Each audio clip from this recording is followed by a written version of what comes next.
And I know we didn't headline it this way, but we're kind of doing a Suntory versus Nikka. I mean, they're kind of going head to head here in this little three-way competition. I'm making it Absolutely. a competition because that's what I do. I Make turn it a everything into a competition. competition. All right. Which It's already two Japanese versus one. whiskey will be the winner? Stay tuned. Da-da-da-da. Find out. Hey everybody, welcome to Northern Proof. My name's Ian. I'm with Dave and Daryl, and we have a special guest today. We have John here, and we're going to check out some Japanese whiskey. I'm Dave, and what a beautiful night to enjoy some whiskey with friends. And I'm Daryl, and tonight we are talking Japanese whiskey. We're going to talk through some Suntory Toki, some Nikka Miyagikyo, and Yoichi. Looking forward to this. Daryl, with the bang-on pronunciation, just I hope crushing so. it. Anybody who thinks it's wrong, feel free to correct me. Oh, they Well, will. everybody, this is our good friend and pastor, John Manifo, that's with us tonight. He is an amazing friend to us. We have shared some great whiskey together.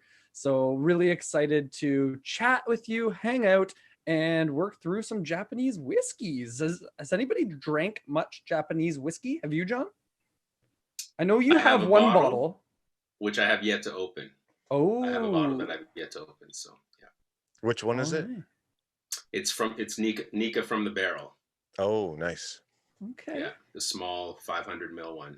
I didn't really know much about Japanese whiskey, but it is becoming a bigger and bigger topic. And I just found out about it because one of my friends dropped off a bottle of, is that backwards to people? I don't know. it's Suntory Toki.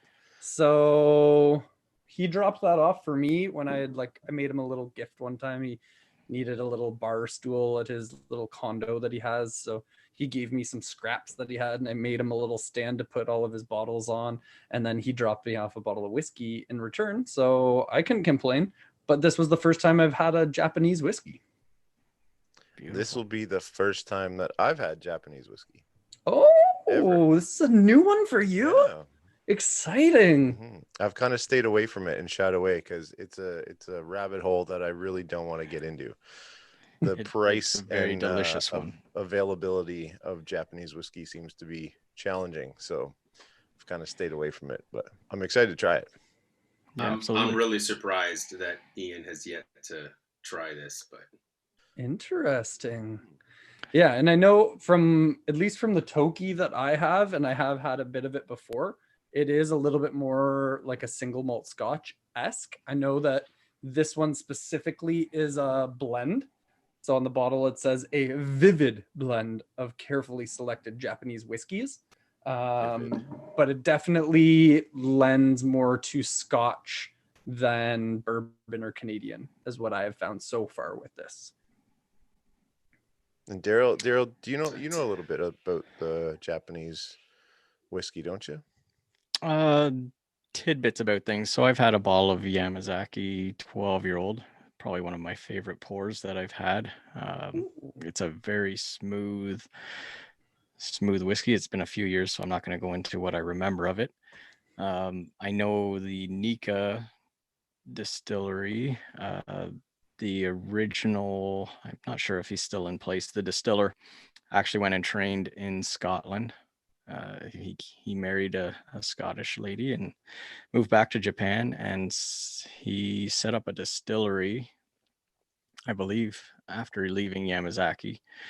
And he set it up in a northern area of Japan, trying to mimic as closely as he could the Scottish processes of how to make a single malt whiskey.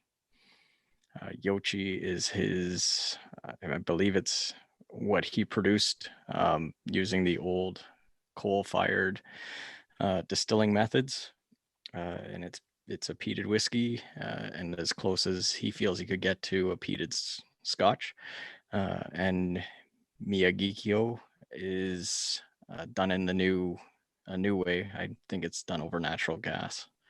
And that's about as much as I know about Japanese whiskey. Do you know if the Miyagikyo is produced in the same part of Japan?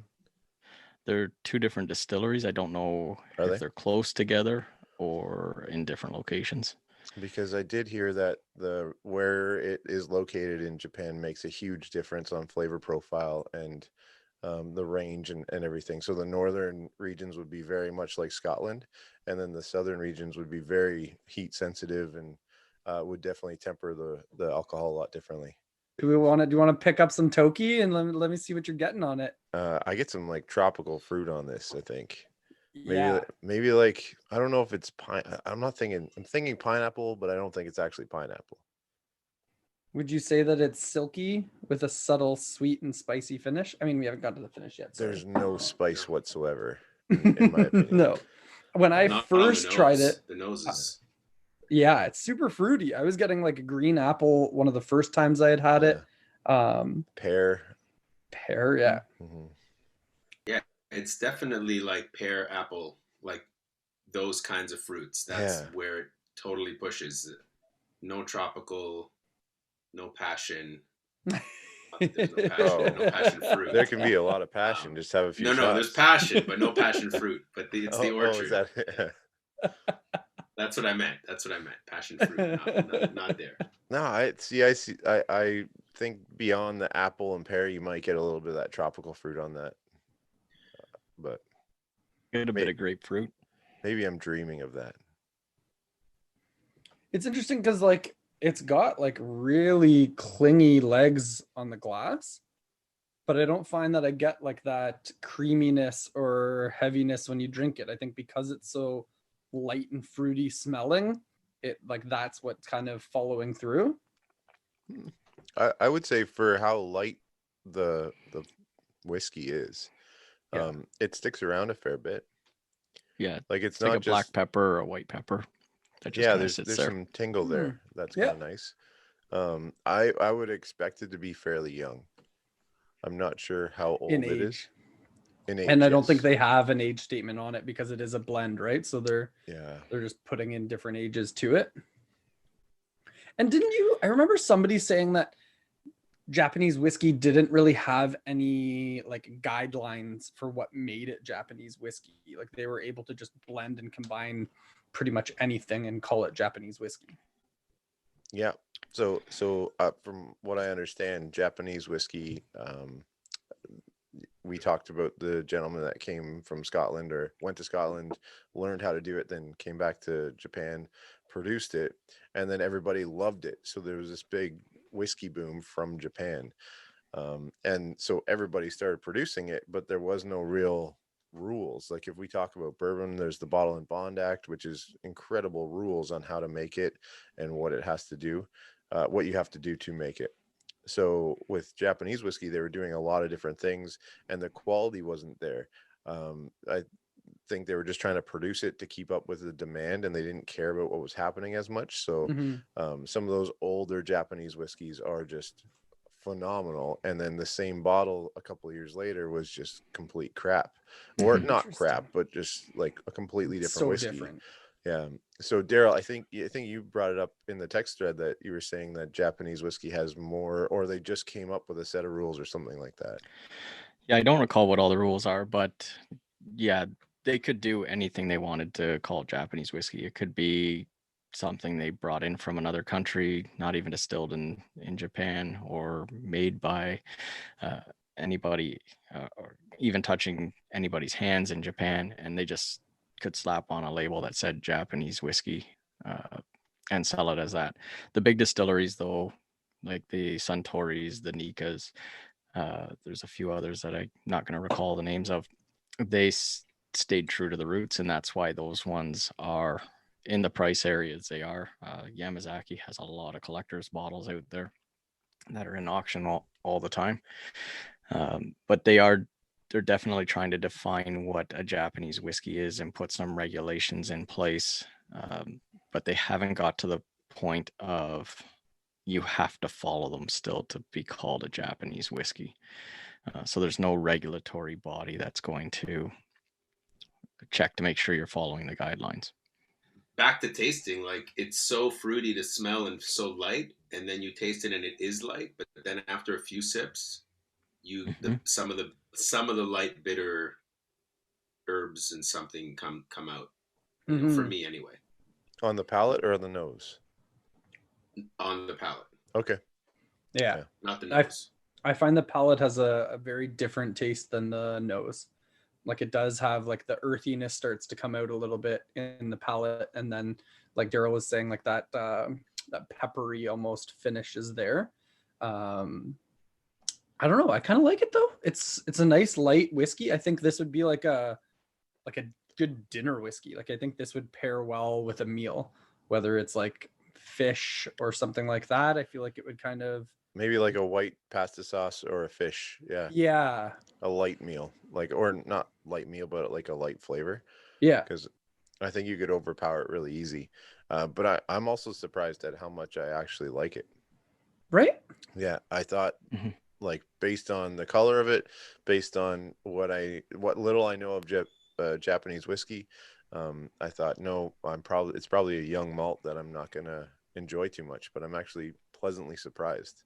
So yeah. And it's tough to figure out the age, because if it is, depending where it is in Japan and what the temperatures are, a young whiskey may be the same as a 10-year-old from another part of Japan because of how fast it's actually going to change in the casks. That's a really good point for sure. And I know we didn't headline it this way, but we're kind of doing a Suntory versus Nikka. I mean, they're kind of going head to head here in this little 3-way competition. I'm making it a competition because that's what I do. I make it a competition. All right. Which Japanese whiskey will be the winner? Stay tuned. Da-da-da-da. Find out. It's a relatively affordable bottle. I'm pretty sure it came in like, I think it's around like 40 to 50 bucks. 50-ish, I think. Yeah. Yeah. So it's an obtainable bottle. And if you're looking to add some Japanese whiskey to your shelf, then I don't know. This is a great buy, in my opinion. Yeah, we'll see how it holds up against Mr. Nikka over here. Yeah. Well, let's move on to it. Ooh, that's different. It's got a lot more of that funkiness you were talking about, Ian. Which Nikka are we doing? This is the Mr. I'm gonna Miyagi. say it. Mr. Miyagi. No, sorry. Got to say it quicker. Yeah. Miyagikyo. Miyagikyo. Miyagikyo. Miyagikyo. I just said that to hear you guys say the name, and you all fell for it. It's amazing. So from your question earlier, Ian, the location of the distillery. So this comes from a distillery that Nikka owns. It's about this is different. mid-country of Japan. Okay. So it's not in the northern area, and it's not in the southern. Oh, see, I don't care for the nose as much, but I love the palate on this. Oh, okay. Yeah. I was gonna say it's got a different nose. It's like a weird smoke. I don't get smoke on it. It's like a light tequila. Interesting. I get some solid like earthy notes in there. Dave does not There's like a strange, this There's a strange sweetness to the nose, though. It's not like a normal sweetness. It's a unique kind of sweetness. You feel like it might be sweet. So Wow, this is weird, man. So it's a weird blend because I'm getting that like peaty scotchy finish, like, but it's just this is very different. The moment I smell it, I smelled quality. So it's a single malt compared to the Toki. Oh, okay. So like the Toki's very nice, and I'm not knocking it at all. But I was like, oh, that's a nice whiskey. Then I smelled this, I'm like, oh, this is done well. Like in my opinion, I don't know if I'm true or not, but I gotta step up my Scotch game. That's expensive too. I've been buried into the bourbons and the wild turkey right now, but I need to step up my Scotch game. It's so different. This is good. And it's not even my style. It's like halfway to your style. What is your style? I feel like the Toki is a bit more John's style. Ian will tell you my style. Am I right? The Toki, yeah, I liked it. And it definitely, the nose and the first taste of it was, but this is not that like yeah, I like it, even though it's not totally my thing. Yeah. I feel like this is really complex compared to the other one. The other one's like like you mentioned, apple orchards for days, pears for Yeah. days. This one, it's like, what's happening in this whiskey? It's like that orchard caught on fire and somebody put it out with urine. Wow. And that So rolls us nobody's into the gonna pick tasting this one notes. up. I'm done, guys. I'm not drinking this. Even if you read like descriptions, the descriptions of this compared to the other one are like triple the size in length and writing because there's so much more going on. Yeah. Wow. So I find this one really evolves afterwards on your palate. It just keeps building and building for at least a minute and a half, and changing as it goes. So Dave, that malt funk is heavy on this, in my opinion. That maltiness, that kind of like sweet, yet it's kind of this weird bready-ish something. I don't know, you know? Yeah, and that's where, because I got a whiskey advent calendar for Christmas, and most of them it was pretty much all scotches, single malts. And there were some that I really, really didn't like and some that I loved.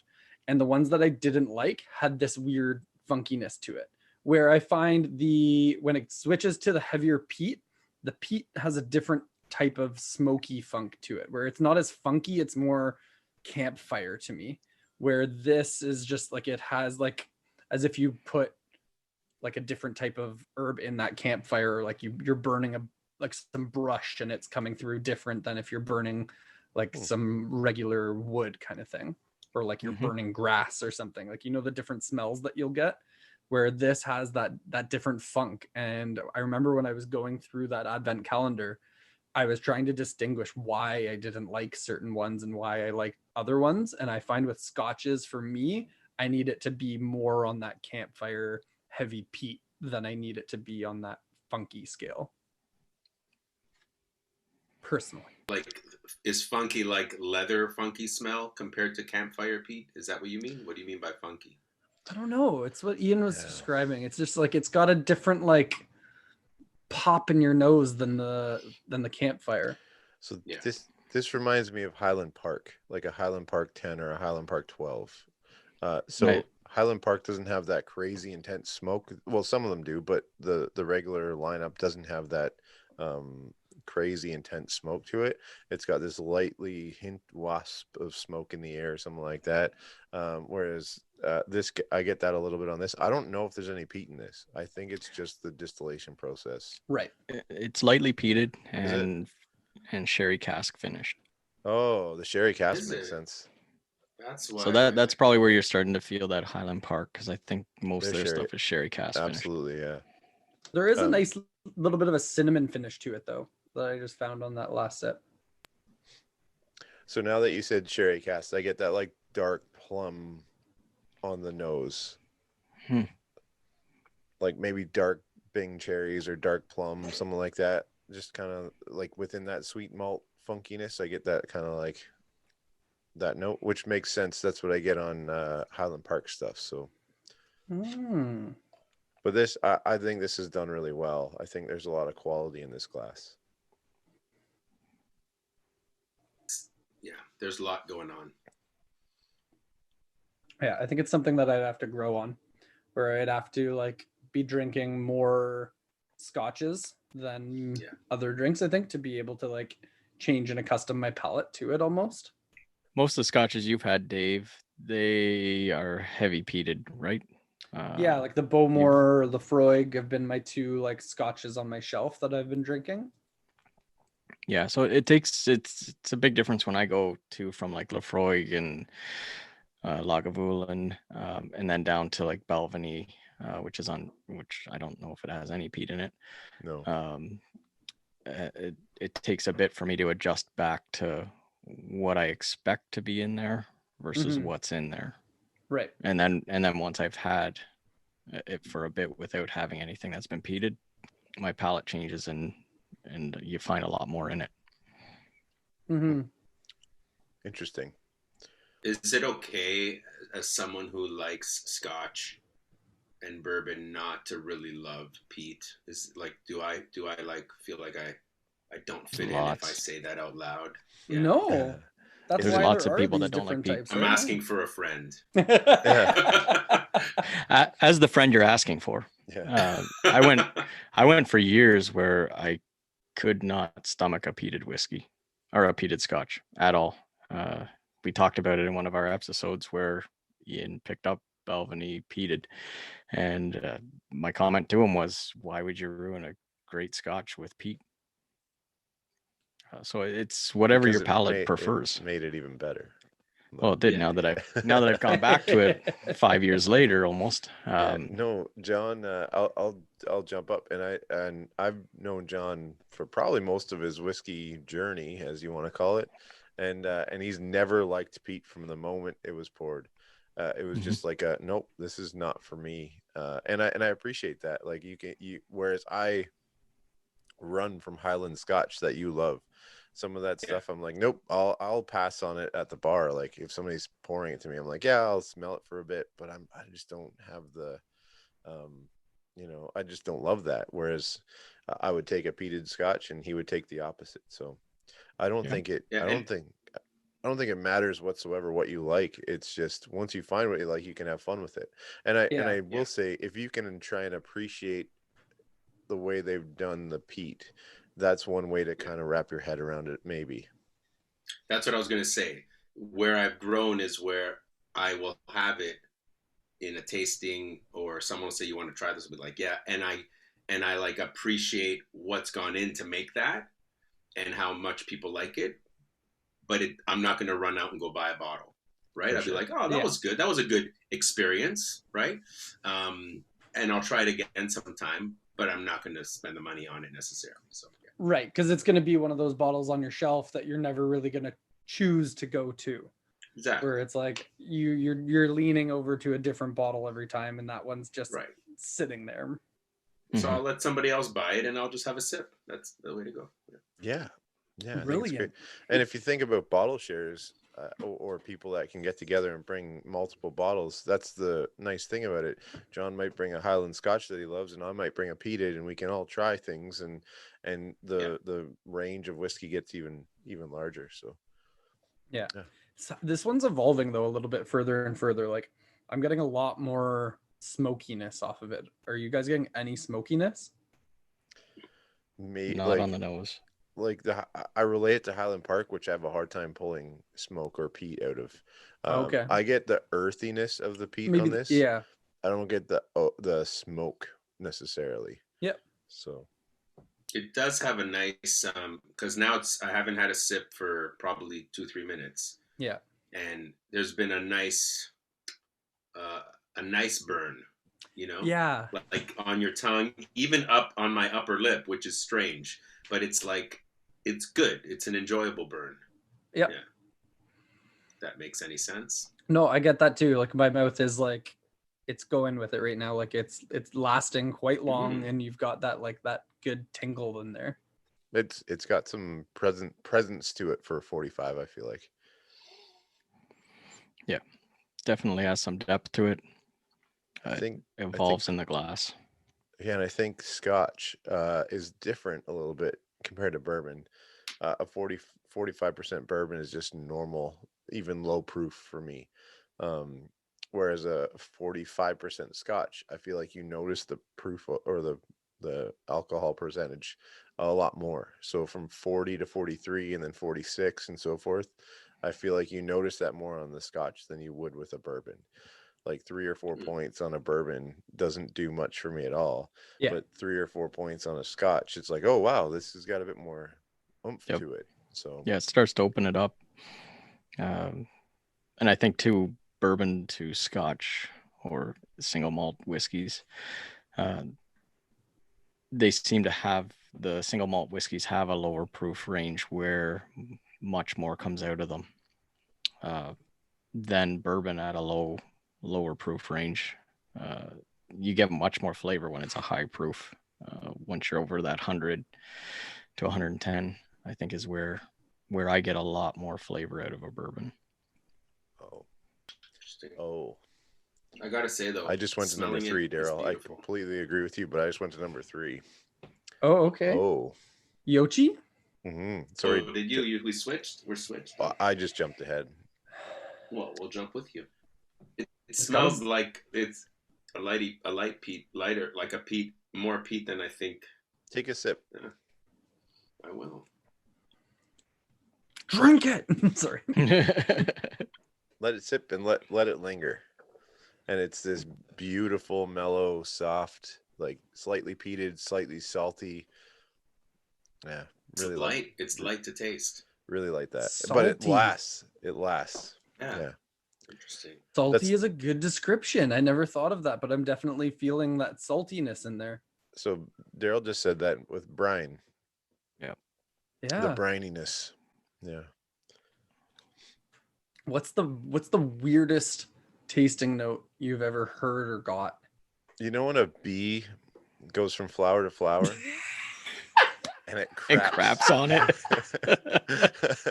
This lingers nice. Like it doesn't. It kind of like it's there, but it's not like it's not too much there, but you know it's still there. Yeah. That's kind of, if that makes any sense. This It's like reminds a salty smoke that's just sitting there. Yeah, this one has a bit of that brininess, so it reminds me a little bit of like Talisker, but it also reminds me of like the Speyside peated. It's a sweet peat. It's not this like harsh, really smoky peated or really earthy. It's got like a sweetness to it. I really like this one. Yeah. So yeah, I like the taste and the linger better than I like my initial scent of it. The palate just sits with smoke. Dave, you getting that? A little bit. I'm having a hard time getting past the brininess. I feel like I licked a salt lick before drinking this. I don't know. I'm sorry. I just these are Am my I 3 for favorites. 3 for Dave not liking? It's the Scotch. I need Whiskeys? to like the Scotch world. I'm not fully into yet. This isn't I'm, Scotch. No, but it is more of a Scotch lean, right? Like if this had like some caramel and vanilla behind it, and If you keep calling it there's Scotch, we're vanilla gonna on get this. YouTube strikes. Isn't this Scotch? I get It's a this. single malt. It's can't be Scotch if it was made outside of Scotland. yes, Of course, sorry. Yeah, Yes, so they're it's trying their best. It's a single malt, which is very close, but it's Got it. Japanese. Yeah. So I get a lot of vanilla I, on the nose, Dave. I get it as well. That's sweet. Vanilla?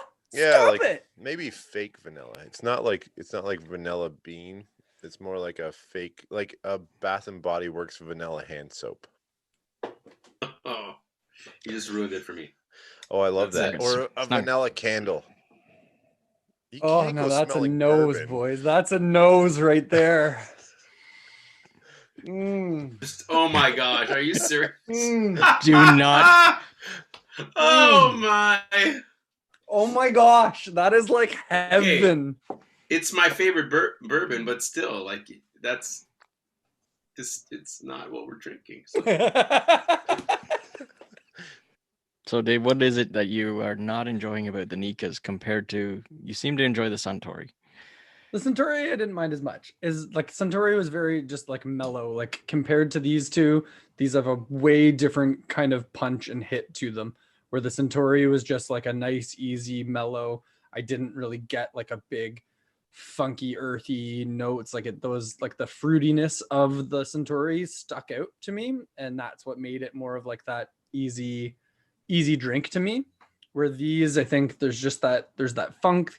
This one, like you said, it's got that brine to it, so it does have like a salty characteristic to it that is lingering a lot for me on the nose and on the palate. And for me, it's just not right now what I'm enjoying in my whiskey. So I can appreciate it, like Ian was saying, like the complexity that goes into it, and like in its own world, they've done a good job of trying to recreate what other whiskeys are doing.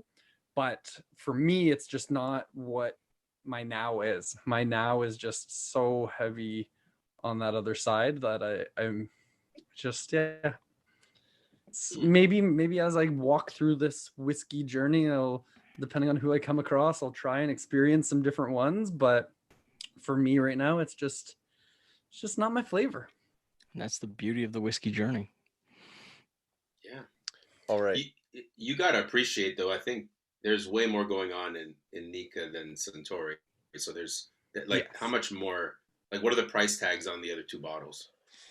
Oh, think they're double 89. plus. Are they only 89? I think so. Yeah, so I thought they'd Okay, be so at least $40 double. more, Yeah, almost double, yeah. which makes total sense. It's like I thought Yeah. it was easily $90, $100 yeah. a bottle. Yeah. Yeah, I totally, the craft of the Nikka smokes the Suntory. Mind you, the Toki's the entry level Suntory. So Yeah. it's like, here, let's make it nice and pleasant and a well-rounded, easy starter. And you can definitely tell that this has got a bit more complexity to the Nikkas. So Okay, I like drinking the first one, but I appreciate the Toki. I think I appreciate the what's it called, Miyagikyo more. okay. Like I appreciate what's going on there more because I really love the smell and like the little burn that lasts. Um, but if I were like just to sit down and drink it, I think I'd probably pick the middle one, like the second one, as my favorite one, Oh, great. just because it was like different. Um, yeah, the last one I like the taste, but the smell takes me away, and then the first one was just easy. It was so I guess I would go 2, 1, 3. Okay. Even though yes, I could veer towards that last one, but I really appreciate what was going on in number 2, which makes me be like, oh, this is interesting, Yeah. For What sure. about you, Daryl? How do they rank? I just went back to Toki It's okay. and I got a mouthful of pineapple when it's mixed with the Yoichi flavors that are still in my mouth. It's kind of weird. I love the Yoichi. It's got that right amount of peat. It's got that beautiful briny saltiness on the finish. I find the nose is hard to pull for me. And then I'd probably just go back in reverse order, 3, 2, 1. But the Toki, definitely you can pour that with anything. During your meal, after your meal, sitting around with a group of friends. I would say it's a great introductory whiskey for people that want to try something. It's light enough, but has enough in it that they're gonna probably enjoy it, hopefully, while not punching them in the mouth with a whole bunch of spice and heat and burn. But they're all very smooth, which is, if you put a $45 Scotch in front of somebody, it's probably gonna hurt if you could ever find one. I don't know if there's one that exists. Yeah, so the Toki is a great go-to. Yeah, for me, I'm the opposite of Daryl. I like the Suntory Toki first. Then I liked the finish on the Mamagati Mukodako. And then the Yoichi, it wasn't my favorite. Really? The briny saltiness of that last one did not kick it. But the finish for the second one there, the finish on that just, I liked that. I like the sparkle, the flavor that it left in your mouth. Got me past the kind of funkiness that I was getting on the nose. So I'd go 1, 2, 3, opposite of you, Daryl. Sorry. I'm sorry. Wow. Apologize. But I am going to hold it against you. I mean, I did have some double oak, so do I get to pull that back into the mix and new count? I'm actually going to go, I would kind of lean towards them all be the same par for me. Boo, boring answer. I will Give pick us the a best number. one. I will pick the best one. In my opinion, I would pick 2 first. Then I'd go sit 3, on a fence. 2, 3, 1 for me. 2, 3, I like 1. the complexity of it's got to be the sherry. As soon as you said sherry, I'm like, this makes sense to me. The funky malt, it's kind of growing on me in general. But I think there's a lot of character in that second one, which is Mr. Morigato. whatever it is. Then the Yoshi is just more quality than the Toki, in my opinion.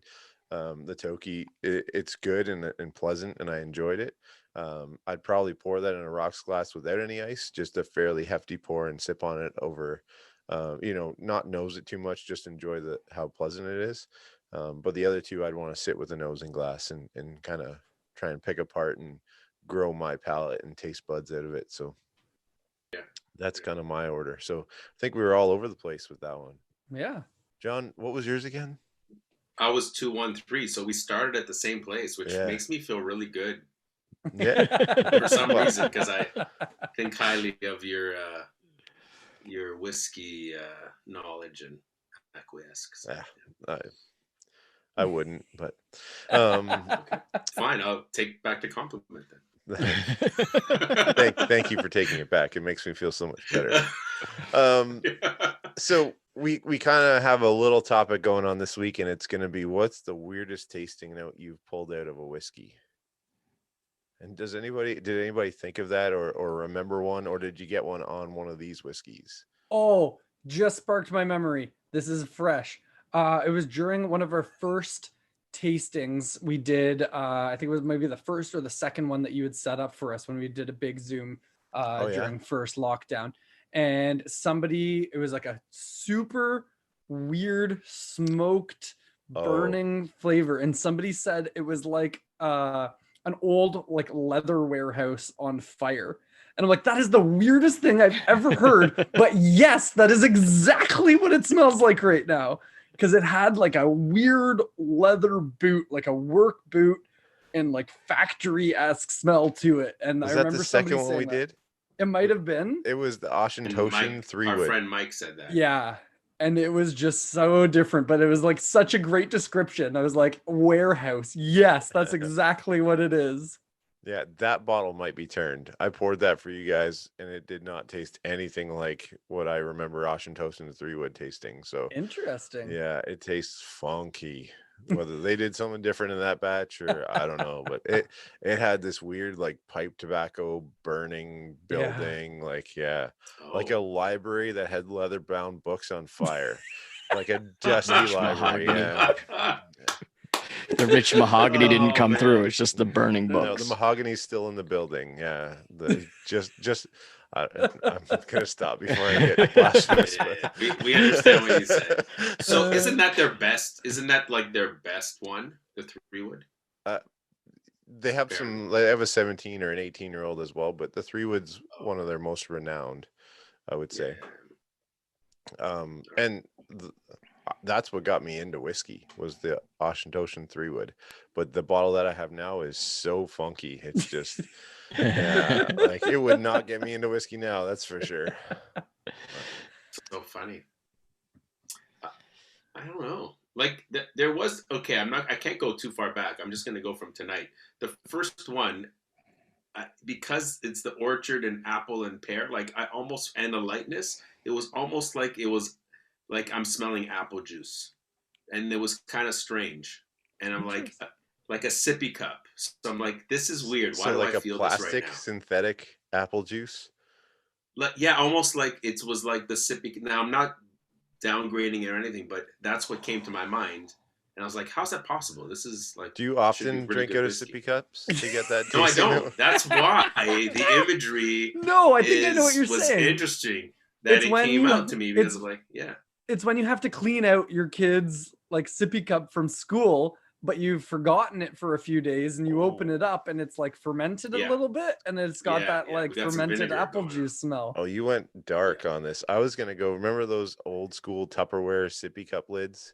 So you had the Tupperware top, and then it was like this clear with the nozzle on it that you kind of sip out of. Do you remember those? Yeah. And that's like apple juice in that would make sense for this. Oh, okay. Because it's not like plastic. It's this Tupperware like synthetic whatever, but I could relate to that. Be a great way to drink it. No one would know what you're drinking. They might question why you're drinking from a sippy cup, but I'm sure that happens more than we know. It does. It does. I've been to Vegas a few times. It's like it happens quite often. COVID meetings I have a buddy that keeps joking about him blowing his beer thinking it's coffee. He's like blowing off the top of it. It's like, this is hot. I'm drinking his beer, pretending it's coffee during his meetings. But what about weird tasting notes? I remember Daryl saying that during one of your guys' ones that somebody said Band-Aids. Who was that? I'm trying to think of what it was. But yeah, I don't know if it was during one of those tastings, but it was Chris. wet Band-Aids. Chris did, yeah, actually. He did. Did he get that from the Johnny Walker 12? Or was that from the Wayne Johnny Walker Gretzky? 12? He got a Band-Aid medicinal note. Yeah, which is that is strange. Yeah. And another one we were tasting, we couldn't figure it out, and we looked it up on the distiller app, and it was, as soon as we read it, it was a wet Band-Aid. And we're all like, yep, that's what it was. That's so weird. They literally had it written in a review? It was written in the reviewer's notes. The notes? Oh. Yeah. Oh. Dave, it was Lafroig 10.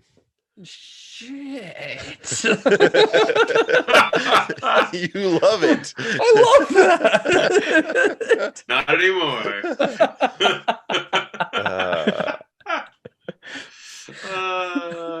Hey, honey, I didn't have anything in my mouth on that. Just drinking some wet Band-Aids. Nothing to worry about here, folks. Yeah. But it's more like wet Band-Aids around a campfire, at least, you know? Yeah. So that's one of the tasting notes that strikes me. We had Steve Jensen, who you'll notice on here. We had a tasting with him. He was at my place, and we poured Lafroig quarter cask. So it's Lafroig smoke, but it was aged in smaller barrels, and it literally tasted like you were chewing on an oak table at a campfire. Like, it was so oaky and so smoky. I'm just like, I feel like I have an oak table that we were sitting at, and I'm like, I feel like I'm biting this around a campfire with some whiskey in my mouth, I guess. But like, I don't know why that sounds so appealing to me, though. I know. I love quarter cask. What's whiskey? I really where's the problem here? Yeah. that was one of the first ones that I was like, oh, I'm actually getting some notes off it. I think like that's why it was so predominant to me. But yeah, weird tasting notes. I have a buddy who his dad was a mechanic. So he always relates things to like old shop smells. So we were doing a blind, and he's like, oh, this smells like, that like used motor oil that like as it's draining. And I'm like, that's terrible. I get it, it's stuck to your hands. Like, but he's like, this smells. And he voted that first because of the memory associated to the used oil smell. That's because cool. It brought him back, and like he really enjoyed that whiskey. So yeah, it's been fun just talking to a bunch of people with the difference, the different notes and the difference of the whiskeys themselves. So I find it funny because Ian and I changed the brakes on my van, and he's like, hey, do you have any WD-40? And I was in my shop, so I like went into like where we have our paint room, and I'm like, oh yeah, we got one. I handed it to him, and he sprays it, and he's like, oh, this is the old stuff. And he like looks at the can, he's like, oh yeah, that's an old can. And I'm like, how do you know the difference between WD-40 smells? He's like doing it as if it's a tasting, like smelling the can. No, that's a 20-year-old WD-40. Yeah. That was the good stuff. This is the stuff that actually works. It was before they went all cheap and had to mass produce it like this Japanese whiskey stuff. Now, there's another. So I was driving my car the other day, and I'm a mechanic. So being a mechanic, our cars are usually the worst maintained, and especially this one we have. It's a Pontiac Torrent. It's junk. If it's for sale, don't buy it. That said, I was driving down the street, and I got this like waft of what I think is creosote, or this like peated kind of burning smell. And I'm like, did I spill some whiskey in here? And I was like, what is happening? Like I had some samples here. I'm like, did some of these spill? I know one of these is peated. It smelled like peated whiskey, like Lafroig or Ardbeg. And I was like, what's going on? I get home and I get out of the car. I'm like, whew, this stinks. So I go to the front wheel and touch the rim. The caliper was seizing. So the brakes were seizing on, causing the burning sensation. So Scotch whiskey tastes like a burning brake. So you're saying I Heavily should have let my heated. brakes go a little further before we changed them. You would have loved smelling it all the time. Yeah. Not all Scotch. You mean heavily peated Scotch? Heavily peated Scotch smells like burning brakes. There you go. Yes. Thank you. That's good. Yeah, That's fine. That makes sense. So, I mean, if you're watching this, if you're listening to this, hit us up in the comments and tell us what some of your weirdest tasting notes have been. Let us know what bottle it was and what that weird note even somebody else said, you picked up. Let us know in the comments. Hit us up, folks. Yes. Absolutely. And you can find us at NorthernProof on YouTube, Apple Podcasts, Spotify, and Google Podcasts. Guys, thanks so much for having me tonight. It was a blast to be with you. I could listen to you all day. Well, maybe not all day, but for an extended period of time, we'll say that. No, it was really fun. Yeah. Thanks for Thank you for taste this being whiskey too. It was awesome. Thank you for being one of 30 people that enjoys listening to us, Jonathan. Yes. And Hey, after tonight, it may be up to 38, 39. You know? That's why we brought you in. You're a big influencer Yeah. in the community, We'll and we take know it. that you're going to draw a crowd. So that said, if you Totally, do watch totally. it, please like and subscribe. And on that note, I think it's that time again. Share good whiskey this time, not share good proof, but share good whiskey and let the proof do the talking. Cheers, everybody. Cheers. Cheers.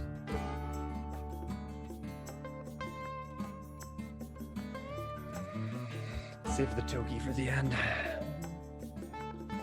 Wrong choice. It's just because it's his own bottle, that's why.